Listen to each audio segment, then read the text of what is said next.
Dahil sa mataas sa presyo ng produktong petrolyo, mahigit sa 300 na jeepney driver sa Pangasinan ang huminto muna sa pamamasada. Narito ang report ni Jasmine Gabriel Galban.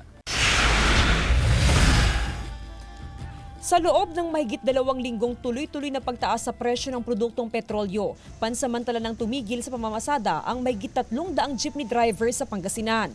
Katumbas ito ng halos 30% sa kabuang bilang ng mga tsuper na miyembro ng One Pangasinan Transport Federation. Ang isang pangunahing dahilan, iba taas ang crudo talaga. Lalo ngayon, 100 naglalaro sa 119, 120. Ito hirap. Kung hindi sigurado yung biyahe mo, malulugi ka na. Kalbaryo na raw para sa mga tsuper ang mataas na presyo ng diesel. Wala na kaming, yung 1,000 kinikita, wala na, nawala. Napunta lahat. 200, 300. Ang jeepney driver na si Roderick halos 2 linggong tumigil sa pamamasada. Kahapon lang siya bumiyahe ulit dahil ubos na ang kanilang naipong pera. Ang masaklap, sa loob ng maghapong biyahe, 150 pesos lang ang kanyang kinita. Kulang pa na pambili ng pagkain ng kanyang pamilya. Nakakaiyak. Sobra. Sobrang tumal, sobrang tsaka buti nga yung mga paseros namin medyo nakakaintindi.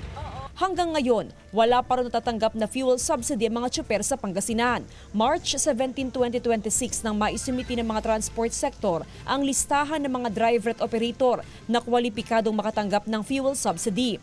Wala rin daw abiso kung kailan may i-release ang subsidiya mula sa gobyerno. Pangamba ng OPTF na madagdagan pa ang bilang ng mga jeepney driver na magtitigil pasada dahil sa mataas na presyo ng produktong petrolyo.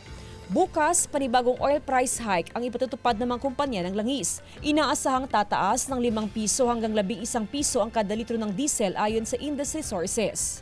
Kasama si Daryl Peralta, Jasmine Gabriel Galban, One North Central Luzon.